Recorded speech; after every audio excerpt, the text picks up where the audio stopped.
administration that's America first, America alone. I mean, if you were one of the former USAID employees, how are you not looking at this and saying, what? U.S. just finalized $20 billion currency swap during a government shutdown. Now, federal workers ain't getting paid. Certain workers ain't getting paid, but you bailing countries out and giving $20 billion to Argentina that has defaulted 9 times on their debt. Y'all better wake up, America.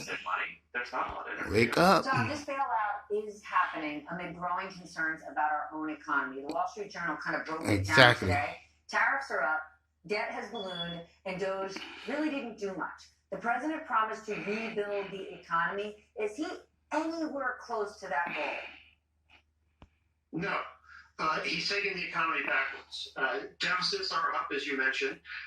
The economy is slowing, and we're in this potentially very difficult squeeze where the job market is deteriorating.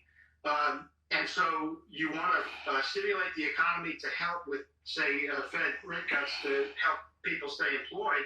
But on the other hand, inflation has been driven up to some degree by the tariffs. Man, tearing up the country.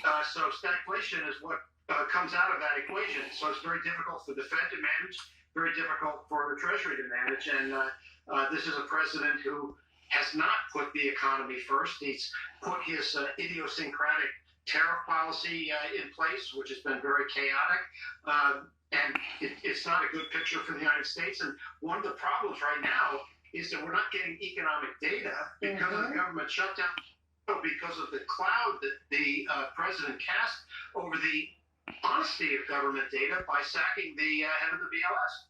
Okay, that's exactly what I want to talk about next, and I want to lay this out, because in normal times, we would be getting important numbers on inflation and employment next week, numbers that the Fed relies on. But the shutdown, of course, is throwing all of this into an economic data blackout. Now, the New York Times is reporting tonight that the BLS will still release CPI, Consumer Price Index, for September, but otherwise, we're flying blind, right? And again, the average person might not need with the CPI, but the Fed certainly does.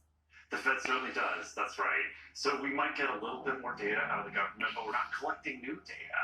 So as this economy keeps changing, as stuff happens like big international trade deals that we keep hearing about all the time, we're not learning how those are affecting us, right? We are not giving the Fed the data that it needs to, it wants to cut rates.